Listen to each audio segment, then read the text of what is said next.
What up, Tyson? How are you, man? Not bad, man. Just getting ready to do this and then get some guys cut weight at my house for some fights tomorrow night. So yeah, Fight, nice fights, local fights, you're saying? it's actually Calvin Cater's promotion, Combat Zone. So he does Okay, shows in New Hampshire like 4 times a year and then twice a year in Mass. So we get a lot of the up and comers fight for him. So it's kind of nice.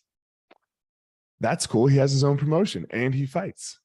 Yeah, so he actually fought for them like I want to say like 12 times before he was in the UFC. And it was his older sister's best friend owned the promotion. And then he ended up fighting. I don't know the exact details. It was like 2, 3, or 4 times where he fought for free because Calvin was a big ticket seller where he Mm-hmm. would sell like $20,000 worth of tickets like locally. And I think he fought for them for like free a few times to buy the promotion. That's how he got the promotion. Fought for free to buy the promotion. Yeah, Wow, because I've never yeah, heard of that. yeah. So I'm gonna have to do a he did, podcast with him yeah. just to talk about this subject. It's funny because I got a text message last night from Brendan Shaw's producer Chin, the guy that Hmm. runs the Fighter and the Hmm. Kid, and he was like, Tyson, Calvin's spouting off on Calvin right now, talking about how he's like grew up a rich kid and he bought this big promotion and all this stuff. I'm like, hold up, like Calvin's not rich. He grew up with a single mom and he does have a promotion, but he literally like fought for free to buy the promotion. It wasn't like he just had loads of money, so he dumped it in. So there's always that misconception out there about Calvin that he grew up super weird, like mega rich, like because there's a golf course in Massachusetts that like part of his family owns. So everybody assumes that he owns it, and he owns a country club too, But it's the just a misconception around him. So it ends up being funny that everybody always thinks he's loaded, owns a golf course, and just bought this promotion with all that money. But yeah, he Even just if he, fought for even if he, free. it's so weird. Even if he did, fuck it. Who cares? I know it's just funny that like even when I first met Calvin, the coaches I was around, they were like, "Oh, Calvin's super rich. Like, just bring Calvin out; he'll pay for his own room, and then we can have a second coach's room." And I'm like, "What the fuck? How much money does this kid have?" And turns out he's probably one of the hardest workers I've ever met, and definitely did not come from money. It was him and his brother and sister grew up with a single mom, and she's a legend. She's great. So That's she crazy. That's crazy that anyone even gives a fuck or bring Calvin out because he'll pay for his own room. That's yeah. You that's get it. the those are Yeah. people, Those are people. Yeah. Anyway, let's get back to you. This martial arts thing. So you are the head coach of one of the most successful teams in the world in the country, but it's very small, right? Like you don't do this big MMA team thing. Like you keep it small and tight. I want to start with though how you got into martial arts. Like what was your introduction into it, and what made you you did I don't even know. Did you fight ever? And all of that stuff. So where did it start for you? So I was a high school wrestler and Okay. then played football in high school and football and wrestling in high school. Then went to college and I was supposed to go to college to wrestle, but I was a wuss and I had a girl for like 3 or 4 years. I didn't want to leave, so I stayed local. I ended up going to Southern New Hampshire University. Before it was New Hampshire College, and no one knew what it was. But now you see all the Southern New Hampshire University commercials. It's like Phoenix Online now. Oh, You there probably see actually is commercials. an actual like university Yeah, there. It's not just an it was like online thing. yeah, it was like Oh, I 1,500 didn't know students that. that lived on campus. It was a small little school, so Division II. So I went there and I walked on the lacrosse team just to do something, and Okay. that's why I ended up, starting. And I was captain my senior year. I had a success in lacrosse. You just work hard. But then after lacrosse, went to grad school. Was a graduate assistant coach lacrosse. Got out of there, and it was like a year. I was like playing pickup basketball and lifting, and I was just so bored. And then my girlfriend at the time's mom, not the same girl that maybe stayed in New Hampshire, but another girl, she was saw someone saying how they were sore from doing jujitsu, and I had just watched a couple of UFC fights at that point, so I'll go check it out. I'll go see what the jiu-jitsu thing is about. I'm a wrestler, and I went and I took like 2 classes, and like on the second class, I felt like my neck got tweaked or something. I was like, oh man, my neck hurts. But I was going to Vegas that next weekend for the 4th of July, with my girlfriend at the time, and on the way back from Vegas, I see in front of me, it was someone holding an Ultimate Fighter bag. So I tapped the guy on the shoulder, and this is how bad of a fan I was. I tapped him on the shoulder. It was Hold on. Dana What year White. is this? this has got to be 2007. Okay. So it might have been like right when you were on the Ultimate Fighter, but I think it was like the comeback season. It might have been that because I know they were filmed. I remember just thinking it was when Tim Sylvia fought Andrei Arlovsky the second time. I think it was a I think very that was boring right fight. before me. Yeah, it was Okay. right before me. So go Okay. ahead anyway. So you So tap somebody I on the tapped shoulder. the guy. I turn around, it's Dana White, but I'm so new to the UFC that I don't even know Dana's name. I just know who he is. I'm like, oh, it's you. I was like, oh man, I love everything you're doing with the UFC. Like I recently started watching. And he's like, oh, cool, thanks. And he was flying to Maine for a funeral or something. And so I get down, I sit on the plane. My girlfriend's like, don't be such a fanboy. Just like calm down. Like that was embarrassing. I'm like, shut up, and so I sit down. I sit next to the window. I don't know why. Back in the day when Dana flew commercial airlines. Right. And not only this, I go sit down in my regular coach seat, and then all of a sudden he comes and he pops down next to my girl, and he's like, I guess I'm sitting with you guys. And I'm like, holy shit, this guy's flying in coach. And he explained to us that like Donna Marcoloni was his assistant at that point, and he's like, I had a funeral. It's me and my buddy had to fly home last minute, like for a funeral. So I just took what flight I could get. So he was sitting next. So I talked that guy's ear off for 5 hours on a plane about how I did jiu-jitsu, like, and I had done 2 classes. And he's like, listen, like you should come to a fight. He's like, next week, I think next week was when Arlovsky was fighting Sylvia. He's like, here's Donna's number. Call her when you get off the plane. Tell her that, I'll make sure she gives you tickets. So got to call her. She gives me 2 tickets for the next week. I fly back out with the buddy the next weekend and go to my first UFC fight. And that's an amazing story. Yeah. And then I saw Dana probably 4 or 5 years later, 4 years later in Vegas at like the Red Rock. I was going to a movie and he was there. And we got a picture. Me and my buddy got a picture. And I was like, oh, I met you a few years ago on a plane. He obviously doesn't remember, but and then it was such a big impact on my life, but to him it was just a dude he sat next to on an airplane. That's how it works when you're it's so interesting popular. how those things happen, right? Like just in general in our lives, like you don't know when you're going to change someone's life. And like Dana White literally changed your life. Yeah, it was like very like serendipitous. It was like it was supposed to happen, this and that. And then I went out there and I saw the walkouts and I was like, oh my God, like this would be a rush. I'd love to do this. And then when I get back to training, I start training a few months. And then one of the kids I was training with was like, I'm getting ready for a fight. Can you spar with me? And I'm like, well, what's sparring? And so I start sparring with him and he asked me to corner him because he was fighting a grappler. So I was like, all right, I'll corner you. And I went to my first local fight with him and I was like, I gotta fight sometime. So I was like, my goal was to just have one fight. And I think I ended up having 8 amateur fights and 7 pro fights. And I never had any delusions of going to the UFC or anything like that. I was like, I didn't even start training until I was like, I don't know, 25, something like that. And my first fight, I was 28. And so I was just doing it for fun. And then just kept helping teammates get ready for fights. Next thing you know, I'm cornering everybody. Next thing you know, people are asking me to get them fights because I just got myself fights. That's how I started managing guys. It was never like, none of this was on purpose. It was just little, remember the movie Slumdog Millionaire? You see like how he knows all the answers. I feel like that was my life in MMA. It was like all these random things happened that like turned me into a coach, that turned me into managing guys, and that turned me into even doing MMA. So it was, looking back, it was like the perfect storm of a bunch of coincidences that led to me doing what I'm doing. That is a crazy story. Like, yeah, I feel like I wonder what would have happened if you didn't like 2 minutes later and Dana was already on the plane and maybe sat like, God, what a crazy fucking story. Yeah. It's yeah, no, it was, and how nice he was. That was back when Dana probably had more time. He was just such a genuine dude that you could tell loved the sport. And I don't think that's changed. I think he loves the sport. Well, I think he's just so busy. Right. When you're that busy and you have that big of a responsibility and that much more people depending on you, now at that point, like you're kind of like the chip off the shoulders trying to prove this isn't cockfighting. Now it's like, all right, we have shareholders to do this and sponsors and this and that, I think it's just you're in a different point of your life. I can only imagine, because, I have a business partner and it's just the two of us that own the schools, and everyone like people will get mad at us, right? Like I don't want to get into the fighter pay argument, or we can. I think fighters should make more without a doubt. But everyone does like business math. They go, oh, you have 1,000 students here at $200 a month.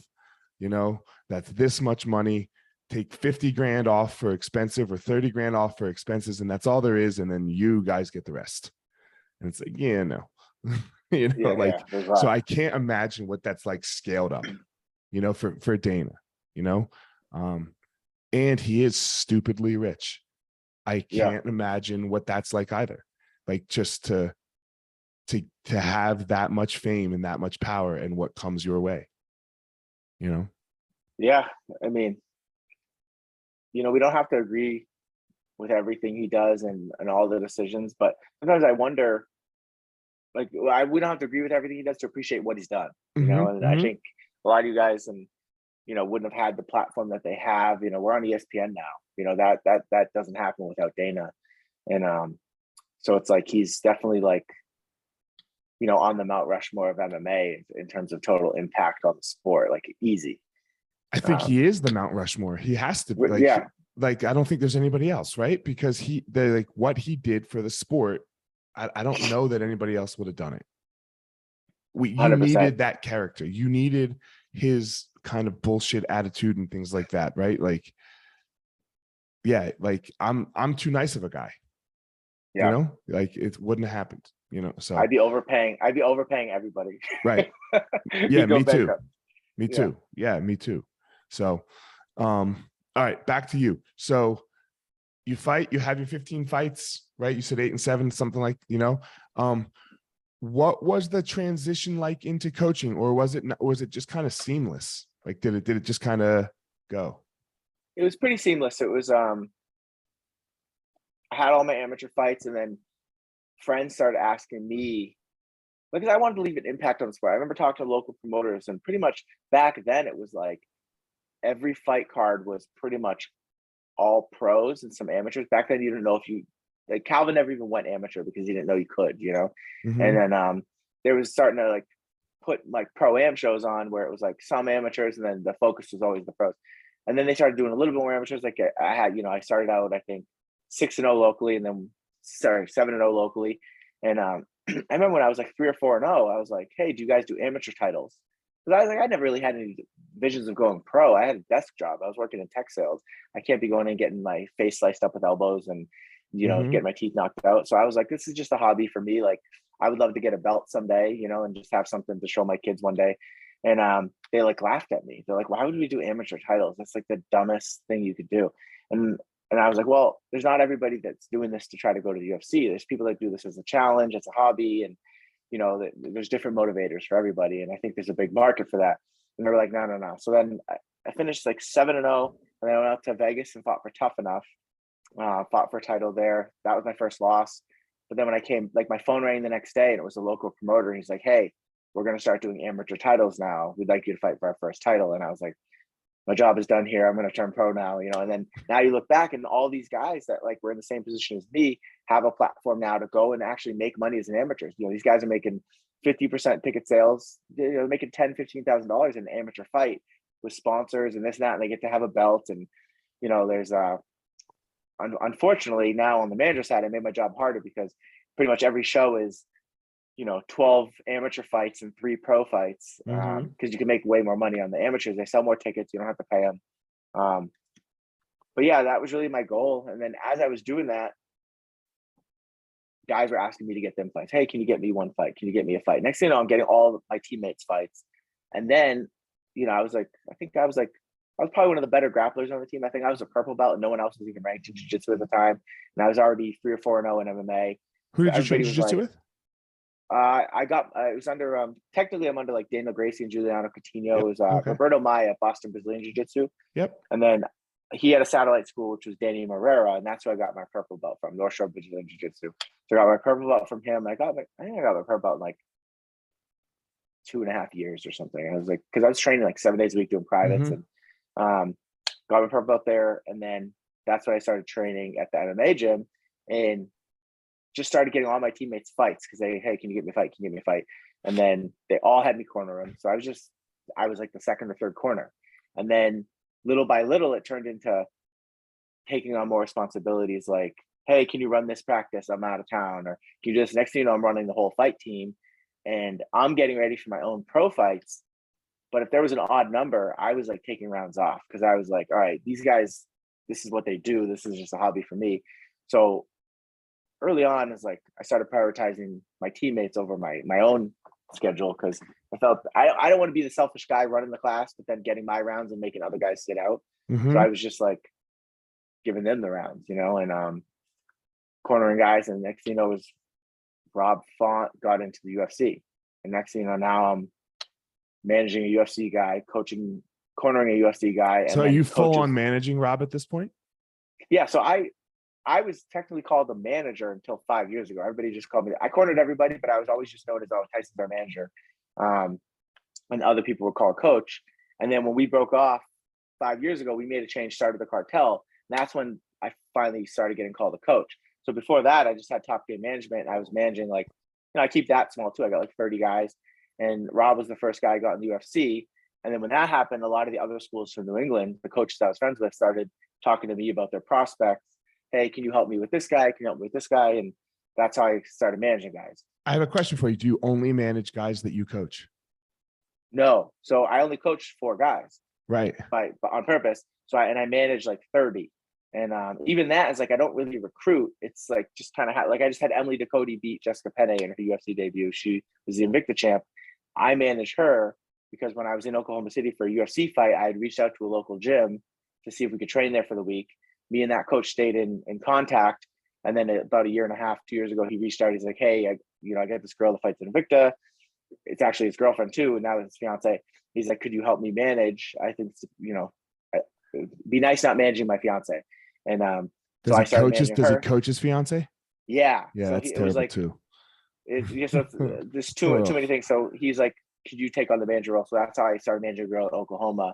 I know Tony Martin was from Minnesota and his coach was Brock Larson. So he's got a bunch of young fighters out there. That's how I started managing like Marie Screen and some of the people out of Minnesota. So it's just let me ask you a question. What do you do? I know, for example, ours, like just an easy situation. Like the manager that a lot of my guys use is Lloyd Pearson. Vayner Sports. I love Lloyd.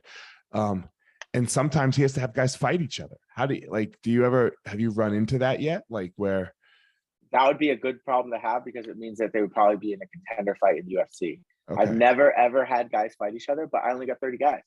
And that's by design. Like I'm not trying to, I didn't get into this to do money. My wife hates that, but like I didn't get into it to do money. I got into it to help my friends. And then like there's no need for them to fight each other unless it was like, let's say Rob and Calvin were in the same division and they're like, listen, you guys have to fight each other. The winner gets a title shot. That's a conversation the 3 of us would have, And I think the only other scenario where I've said this before is like, if I had a guy on a UFC fight week that his opponent pulled out 2 days before the fight, and the only option was to fight one of your teammates that was already there, something like that, that would be a conversation we'd have to consider because my guy here still needs to fight. This guy over here can get in the UFC. It's like, at that point, it's up to them. I don't tell them what they're doing. I give them the option and they can decide together. But yeah, it's not something I try to do. And if I ever had to do it, it would be an extenuating circumstance. Like, hey, these two fight each other for a title shot, or he fights him, he gets in the UFC type thing. But so the only other way I could see it. Yeah, go ahead. Sorry, no, go. I would say the only other way I could imagine it happening is if like Shelby or Mick was like strong armed me into it to get 2 guys on the contender series or something.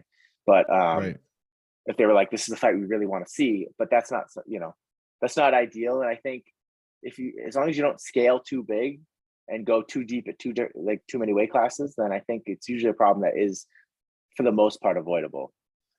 This scaling thing, this keep it small thing, like you said, you only have 4 guys that you coach. I've always wondered, how do you do it? Because like what happens if somebody can't train? Like what happens if 2 guys can't train, but then you only got 2 guys? Well, that's the benefit that I have of like also managing a lot of the top prospects in the Northeast. So like for the most part, we have a bunch of people that are begging us to train, like UFC fighters that are message managers reaching out saying, "Hey, I'd love so and so to do a camp with you guys here," and we say no. Like we'll bring people in I'll bring people in if it's good for the team and it's good for my fighter. It has nothing to do if it's good for me. Okay, so like explain the team first. So who are the guys? You got Cater, you got Font. Yeah, Cater, Rob Font, and then the two guys fighting tomorrow night is Nick Fiore, he's like one of those 24-year-old phenom black belts that they're coming up. He's 24 years old, 4-0, 4 first-round finishes tomorrow, and then he's actually Rob and Calvin's jiu-jitsu coach. So he's like got a multi-role in the team where he's one of the teammates, but he's also like he's their straight jiu-jitsu coach. And then Tom Pags, he's 3-1. 3 first-round finishes. Then he just came off a split decision loss against another prospect about a year ago, and he's fighting tomorrow night. College wrestler, good striking. He had 3. And are they all around the same size? Yep. So okay, Calvin's a 35er who's a big 35er. Sorry, Rob. Calvin's a 45er. 45er. Tom's a 45er, and Nick's the 55er. So they're all Nick's right a little bit big. Yep. And then a lot of the other guys that I manage in the Northeast, a lot of them want to come and train with us. So we'll bring in certain people. Like Connor Matthews just fought on the Contender Series Tuesday night. He lost to the guy with your last name, Marshall. Tough fight, and I manage him. So he'll come in and spar with the guys. If we use him, depending on who we're fighting, we'll bring in different guys I manage to spar with these guys, and it's good for them because they get experience sparring with one of these guys. My guys aren't dicks when they spar; they don't go hard. They're not going to hurt you. Mm-hmm. But they love being in the room with these guys. My guys get to go with like a young up and coming hungry kid that wants to try to prove something. So it's mutually beneficial. And then my guy gets that experience of saying like, okay, I've done rounds with a top UFC guy, and it builds their confidence. And then, so that's generally how we do it. And then we'll also go on the road. Like, we'll go out to Vegas for a week and then invite some people and just, train out there for a week, meet up with Eric, do stuff like that. But there's definitely challenges to only having a small group like that, but it's more of the boxing approaches. Everything's built around that fighter in their camp, and then the teammates are expected to chip in. Where it does get hard is like when people are injured. Calvin's fight was a bit of a challenge where Nick had hurt his shoulder. Tom was able to do camp, but Rob's still resting from his last fight, and so it was really like we had light days. We still got the work in, but it would have definitely been better if we had, Nick wasn't hurt and Rob could chip in. Yeah. So how does Calvin not get frustrated then, for example, when in situations like that? Like, how do you keep him getting that good work, I guess? He's still getting good work. It's more about balancing like the work with the other guys who are also in camp behind him. Because Calvin's going to be the focus if he's got a fight coming up in 3 weeks against someone like Josh Emmett. He's going to get the work, but what the downfall can be is if like you're asking the younger guys to chip in a little bit more towards Calvin's camp and less on their own camp. And that's where it can get a little dicey. So you got to try to be creative there. But obviously that's growing pains too, is where there's no science to exactly how to run a small fight team with everybody's got individual goals, but then there's also team goals. And you're definitely balancing personalities the whole time.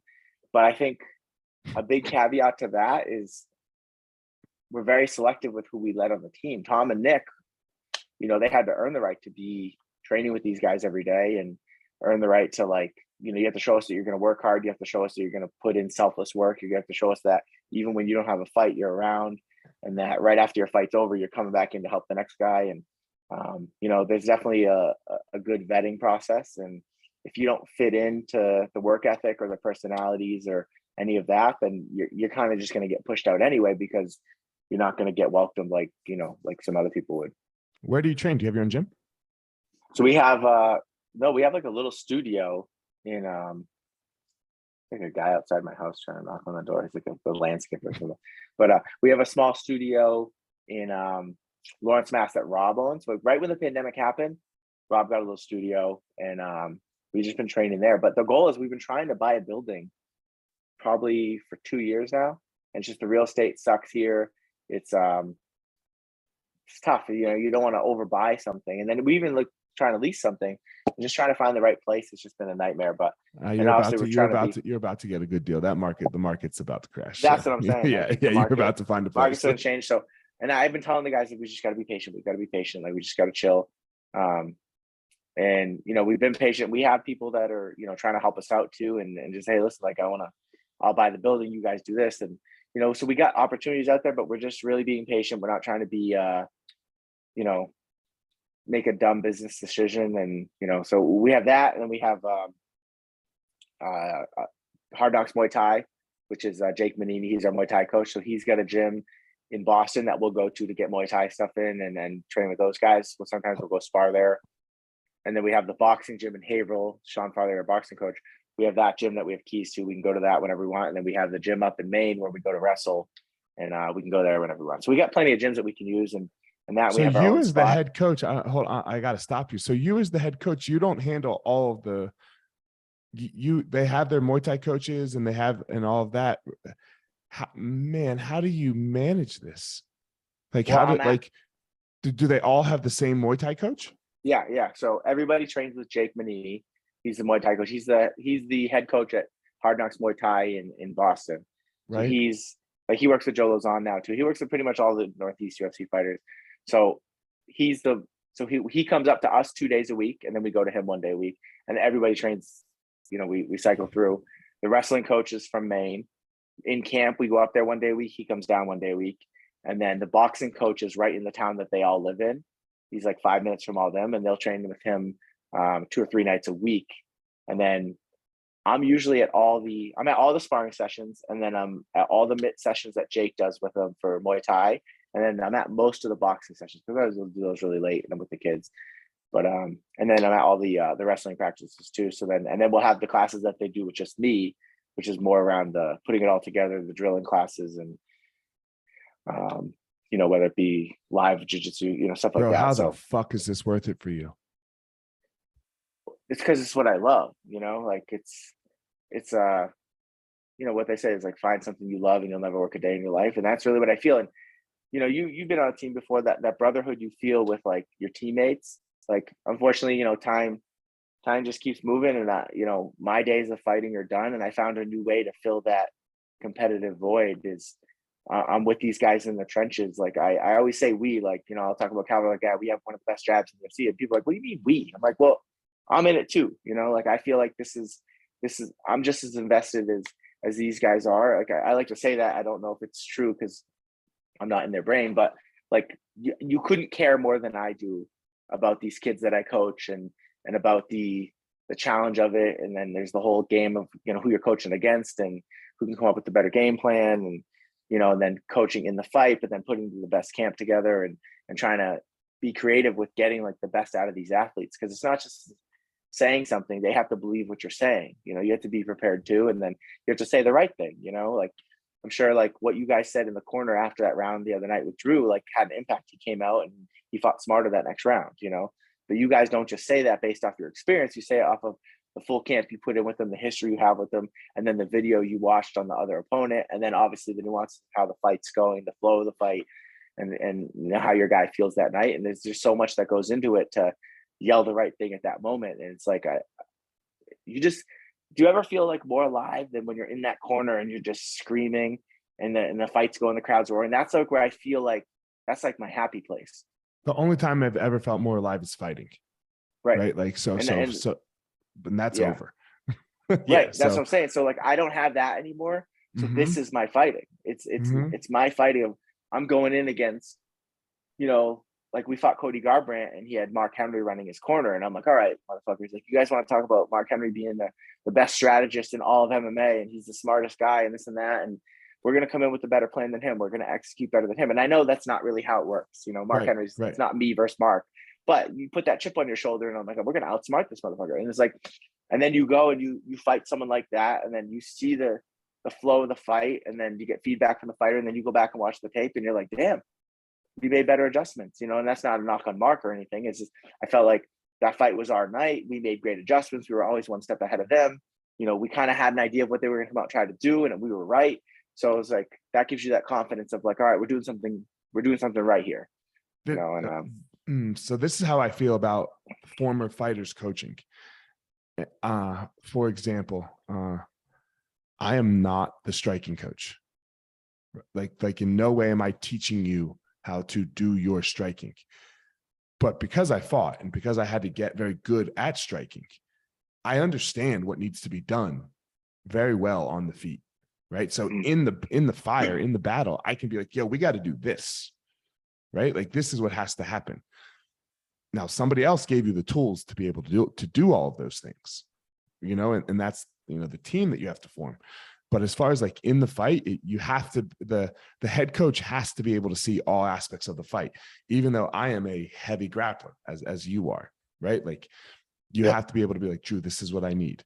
And you have to, the connection between coach athlete is probably the most important thing, I think. Yeah. Outside of, you don't want to not be skillful, obviously. But if the athlete truly believes what you're telling them is right, that's massive, massive. Yeah. Yeah. I always say, I remember back in the day, there was a Muay Thai coach who was trying to give one of the fighters advice on the ground. And I was like, yeah. We're like, this is in practice. And I'm like, hey, not your area. And they're like, well, you talk about striking.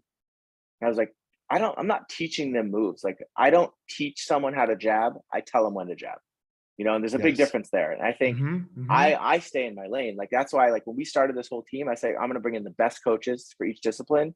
And I'm going to be the guy that puts it all together.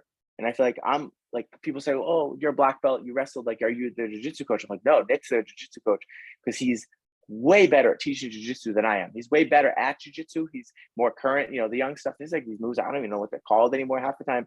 I don't even understand. I don't know. Like, I feel like I'm old school when it comes to jiu-jitsu. It's like a language I don't speak anymore with the new stuff.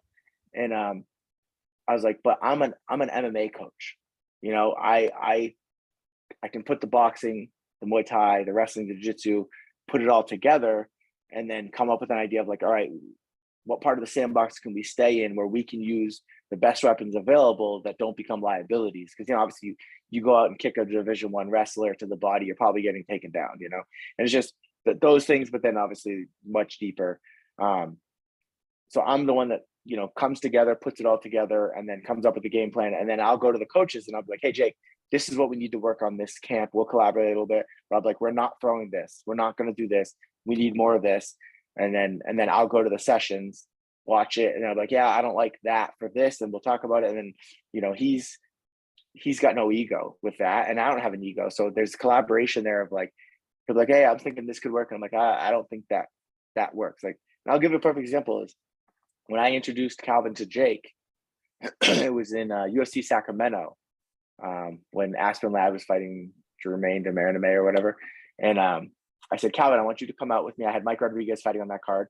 I said, I want you to come out to Sacramento with me. I'll be there with Mike for the week, but Jake's going to be there. I want you to get in a session with Jake. And then I asked Jake, I was like, hey, I'm going to bring Calvin with me to Sacramento. Can I have you get some work in with Jake? And he's like, yeah, whatever you need. I was like, and he goes, what do you want to work on? I go, Calvin has no Muay Thai triggers. I go, if he gets close enough, he's either boxing or he's wrestling. I go, if we tell him to elbow, he'll throw an elbow, but it's not going to come out on its own. I was like, I need you to like build like that close range Muay Thai weapons, the knees, the clinch, the the elbows, all that stuff. And so Jake said, cool. And so then I started the session with him. I left. I let them do their thing. Got feedback from Jake, got feedback from Calvin, and then we put it together. Said, all right, you're gonna start working with them. And then that started happening. That was in July. That next May was when he got the elbow knockout against Jeremy Stevens. So it was like, I think 10 months. Yeah, May, June, July. Yeah, 10 months. So in 10 months, Jake was able to build a Muay Thai trigger that in the highest level of the sport, UFC 249, coming off the pandemic, on the pay-per-view, on the main card, knocks out Jeremy Stevens with an elbow, which he didn't have that ability 10 months prior. So it's like trying to bring in coaches like that, let them do their thing, tell them, hey, listen, this is what I need. You're the guy to do it. Go do it, And that's really what my job is. Right. Why do you keep it small? Like, do you want to grow it? Do you want it to go? Do you want 10 fighters, 20 fighters? as I as say, not as management, as athletes. yeah. So I made a deal when Rob, like our old place that we used to train at, and he said, listen, I need to change. What do you think about starting a new thing and being my head coach? I said no. And then, he bugged me. And so I thought about it. I was like, give me some time to think. So I thought about it for like a week, talked to my wife, and I knew if I like made that change, I was going to be losing everything I had already had. Like I was like already established at this other place. I was like, how all my friends, all my fighters, all my teammates were there. Those are my brothers. But, my wife was like, well, I don't think that was ever your dream to just go there for free all the time and, not really be appreciated and this and that. She's like, I think, you've always wanted to like change things that you weren't able to change because it wasn't your call, And so then I was like, all right, you're right. I was like, so then I went back to Rob. I said, listen, I'll do this, but we have to do it this way.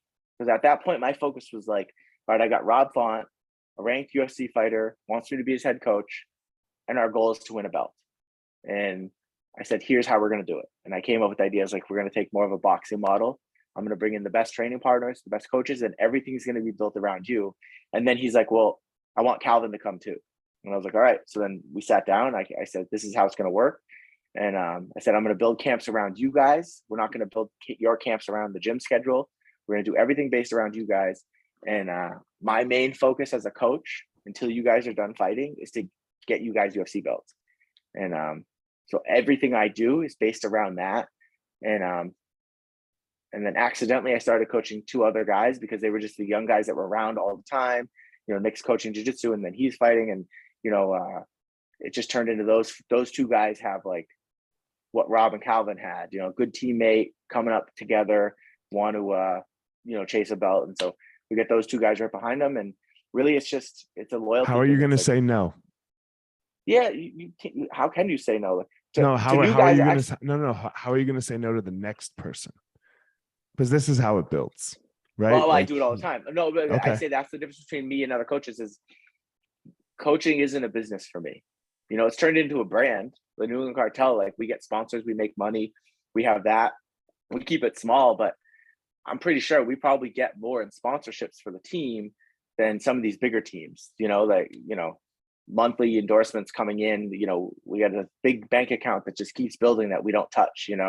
And we're being smart with the money. And it's me, Rob, and Calvin are 1/3 owners each. So we did that. Yeah. So we sat down. We opened an LLC. We did a partnership agreement. Like I run the whole show, but obviously they're the faces of it. They're the talent. So we came up. It's equal partners, the 3 of us, and it's voter majority rules. So we always joke around. It's like I call Calvin. He's like, let's talk to Rob. Like, we don't have to. We're the majority, But no, pretty much we all make decisions together. It's interesting. So my business is pretty much 50-50, we have some other small ownerships, but nobody can outvote us. But the way we do decisions is me and my business partner, Amal Easton, right? Yeah. We talk, and if we disagree, then we go to the CEO, who's Mike, and he's always the tiebreaker. So yeah, it's very like you need a tiebreaker. So yeah. So we set it up that way because it's that it was really us 3 that broke off, and so we finally formalized it, and that's the way we thought it would make the most sense to run. And but saying no, I do say no all the time. I have other managers reach out to me, hey, I'd love this person to come and do a camp, and other fighters reach out, hey, can we come train? And the answer is generally no. Like unless it's like, let's say we fight Arnold Allen for Calvin next, right? A 5'7" southpaw. Like if there's another high level 5'7" southpaw somewhere out there that's begging to train with us, like he might get the yes that camp, and then but just that maybe camp. Well, if he want, we're not saying, hey, you're coming. We're not taking on full-time fighters. Once Rob and Calvin phase out, then maybe it turns into something else. And I'm not saying this is the best model for everybody, but the model's all built around trying to get Rob and Calvin belts right now. And it's crazy because like people are, oh, how's that working? These guys, they're coming off losses. But reality is, you guys got Sandhagen that offer, but that offer for Sandhagen to get the title fight didn't come until after we said no. So we did get that offer to fight Jan for the title, but it was just too short notice. Rob was coming off COVID. and it did make sense. Like Oh, it would have been 5 weeks. It would have really been 3. You saw how it went. It would have been 3 weeks of training, then 2 weeks of travel, and then you're fighting. Rob had been in quarantine for 2 weeks with him and his girl staggered back to back with COVID. Like there was no way we could have, sure. made weight or been anywhere near what we deserved to fight for a title. So we did get that call there, and then now it's like looking like Emmett might fight for an interim title. And in my opinion, we did win that fight. So it's like if Emmett gets that title fight, to me it feels like we got the title fight. I know they were right there. Yeah. And now it's just we gotta get on another run here. But like, Yeah, you it's think fighting, back, man. Yeah, you got it. Yeah. yeah. And look, let me be brutal. clear. I don't have it. I'm not with the team anymore. I have 2 fighters. So Yeah. I So only you have get Drew. Yeah. Oh yeah. Fuck yeah. I literally was about to be the head coach again, like because I had let it go and it was kind of just staggering. And I was about to do it, but some of the guys had asked me, like literally about to do it, bro, of this massive team again, And I was talking to my therapist and she goes, Elliot, can you get around your ego? Like it would be cool to be like, like, man, if you guys go on another little run and man, you'll be the best team in the world again, maybe, or top 3, top whatever it is, that's ego. Right. And that this fighting thing it's always how you boosted yourself, right? It always saved you in a way. So if you can get around those 2 things, then I think you should do it. But if you can't, I think we have some issues to talk about. And I sat there for 3 minutes, didn't say a word. I was like, I can't get around it. And I was like, okay, I'm going to go in Friday and I'm going to kick all the fighters out. Because I don't want to do this anymore. I'm totally fucking out. Literally, I was about to do it and an hour later, and then 2 days later, I kicked the whole team out. So that's how they ended up moving to like you guys, they're not at Eastern right now. They're at a different spot here. Yeah. It's tough, man, because it's too much. If you don't, it's okay. So it's a tough dynamic in the sport that we're in because I always say this, like Tom Brady Bill Belichick doesn't have to go to Tom Brady and ask him for his paycheck. Like Bill Belichick does not work for Tom Brady. Like it's a weird dynamic when my bosses are the guys I coach, but by definition, they're my boss.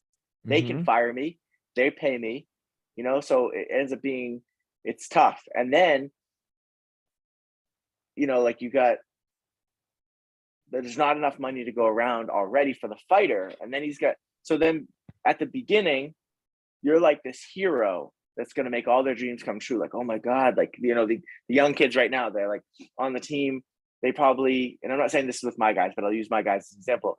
Is like, they're looking at me right now, like, oh man, I get this this next win. And then I could go to the UFC and I could be like, start to be like Robert Calvin and make all this money. And, Tyson's going to help me do that. And you become this like person that's going to help make their life better. And then they go and get that first big paycheck from the UFC, let's call it $100,000. They get that money and they get that check, and instantly a switch flips and you become the person that's taking food off their plate. Like you're the liability now. You're not the guy that helped get them there. You're the guy that's now taking what they earned, and it's just, that's unfortunately. They've never paid anything out before, right? Like they've never cut a check more than $500. Right. And so if you even took money. Right. Like, yeah. And that's the thing, even with the guys I manage, I don't charge any of the guys I manage. I don't charge them locally until they get to the Contender Series or higher. I don't even charge them anything. There's guys that I've worked with since they were amateurs that were 18 years old that, have just finally paid me for the first time. And these are fighters I'll go corner them. I'll drive. To me, it's like a long-term investment because I believe it's the right thing to do. Yeah, it's tough, man. It really is that money is the worst thing and creates a lot of enemies, and people get weird when money's involved. So money and success. Like and then they forget that they forget the people that, because they kind of come hand in hand, right? And they forget the people that helped get them there. They forget the people that didn't help get them there. And then all of a sudden, once you get that success and you get the money, then it's like, the Shark Tank that we're in the UFC. The minute these guys get a ranking or a number next to their name, they get a little juice, and next thing you know, all the sharks come swimming over. You got I don't say names, but you got all these other managers reaching out being like, bro, you should have this in sponsorships now. You should have this. Oh, what are you getting paid? I could have got you this. And it's like, you're saying all these things. It's like, oh, cool.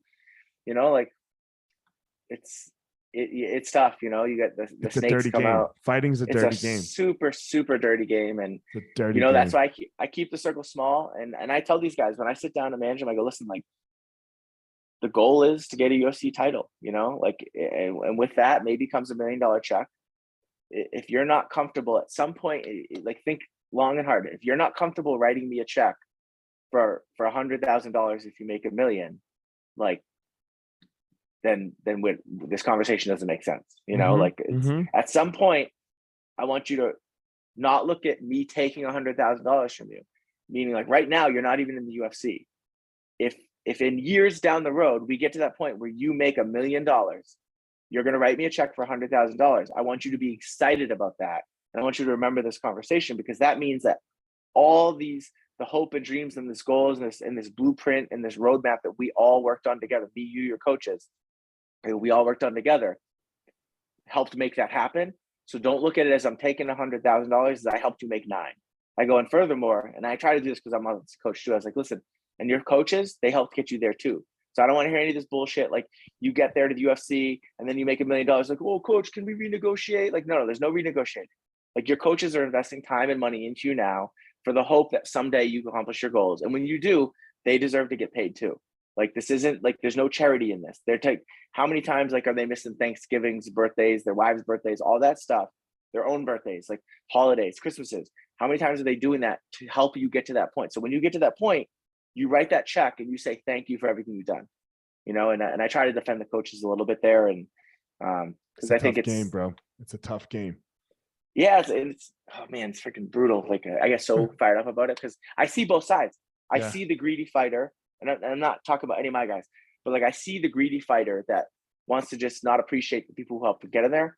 But I also see the greedy coaches, you know, so a couple greedy fighters give a lot of fighters a bad name. And then I see a couple greedy coaches that, you know, you can tell they're not invested in the fighters personally. This is literally just a transaction.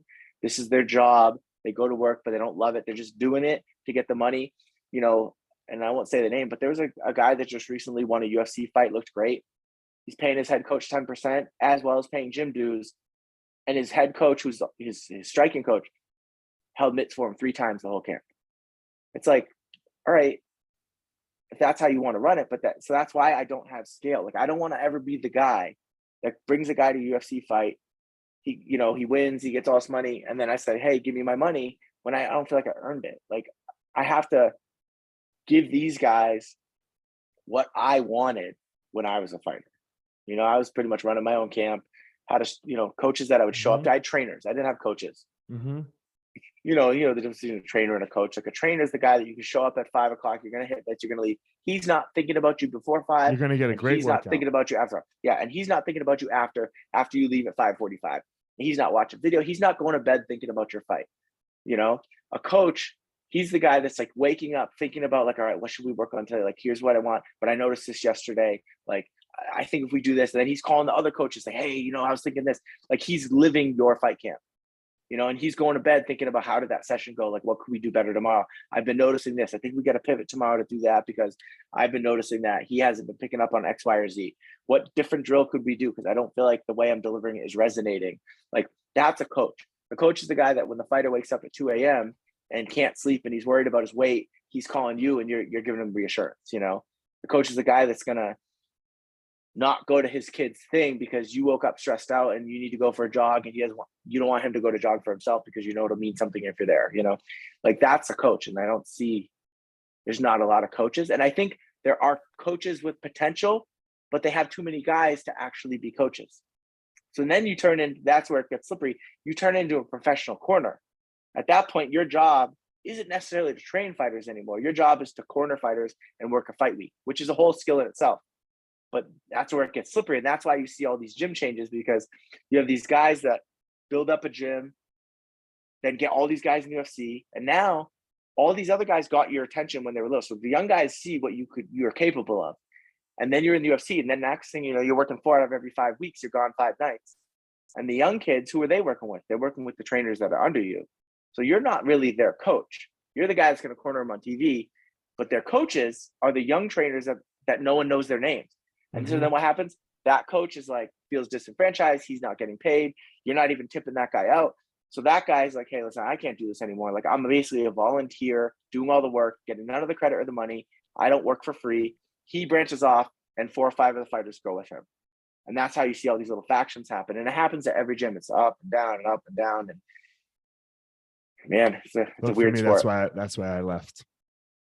It's I was over it, you know. I was over it because you can see it from both sides, right? You can see it from the little guy, you can see it from the big guy, you can see it from the middle, you know.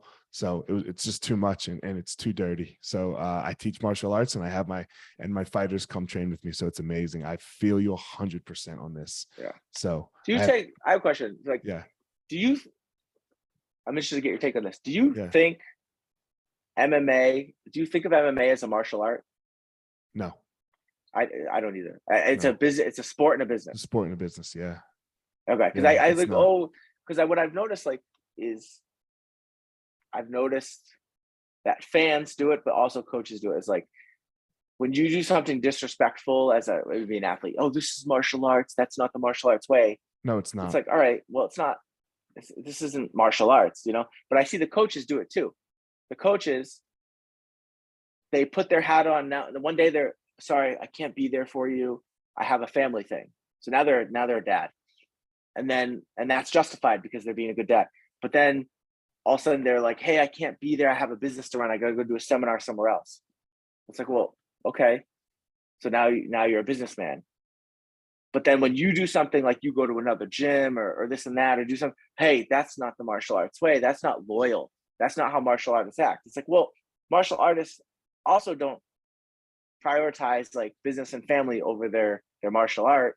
Like maybe they do, but like, so it's kind of like you can't just switch which one you're going to go through to whatever suits you. And I see that happen all the time. Yeah, it's just people don't have clear agreements. Yeah. Like, look, I'm a business person. I'm an entrepreneur, you know, and I am going to run, like, for example, a retreat in December. Like I run these jiu-jitsu retreats. But I'm going to tell my guys like now, like, hey, December this week, I'm doing this. That's in Hawaii? In Hawaii. Yeah, I do them in Hawaii. I saw you post about that yesterday. I was clicking on, what are the dates of this? I was like, yeah, you got to click on the next click. So like, I'm doing it like that. That's what I do. You know, like this is part of like this, my thing. I love it too much. I affect too many people, but that's part of my martial artist. You know, I'm not really I don't even like to say I'm a coach because I'm a martial artist. So I approach it a little, but that's okay. I think either is fine. The agreement has to be clear. Yeah. As long as the agreement is clear, then everything's okay. I think, you know, as we wrap it up here, I always like to ask 2 quick questions. The one is kind of pointless. It's normally like, why would you come on the podcast? Because, but I know, but you and we're in the same field, yada, yada. So, and we have common friends. Sometimes I do a lot of podcasts with people that have never heard of me, but like they, you know, totally out of the industry. So why waste time talking to some fucking fighter with a crooked nose, you know? But the other one is, man, I believe everyone has a power, like something that makes them amazing in the world. What's your superpower? My wife will laugh if she listens to this, which she doesn't ever listen to. She doesn't listen to any of my podcasts. But I'd say my ability to like predict the outcomes of decisions now. Like I think I always say it's like what makes me, and this could be long-term vision planning, like all right, listen, that's not the move. Like if we do that, this is what's going to happen. You know, if we do this is what's going to happen. And I generally have a high success rate with planning those things out. But then that translates to the micro level too, is like in a fight, yelling the right thing. You know, and I really feel like my ability to like think strategically and tactfully, I think is better, because I think generally people either think tactical or strategical and not one or the other. One has a short-term goal and the other one has a long-term goal, but generally the tactical approach to winning what you need now isn't going to help you strategically in the long term. And I try to blend the two. And I feel like if I had a superpower, it's that ability to like think strategically and tactfully at the same time and you know, short-term decisions and long-term decisions. Oh yeah, man. Thanks for coming on. Tell everyone where they can reach out and if they want to contact you or anything like that. So go ahead. Yeah, just usually Instagram's probably the best way nowadays. It's Tyson_Chartier. Usually pretty active on there, trying to boost up the fighters, and Yeah. That's it. I appreciate it. What's your superpower though? I want to hear yours. Oh, I have the ability to help other people find their power. When it works out, I can really, that's my superpower. I like it. Yeah. Guys, as always, don't go out in the world and try to be Tyson. He has his unique thing and how he does the world for him. Don't go out in the world and try to be me. I have my unique thing and my superpower. Go out there and find your own power, guys.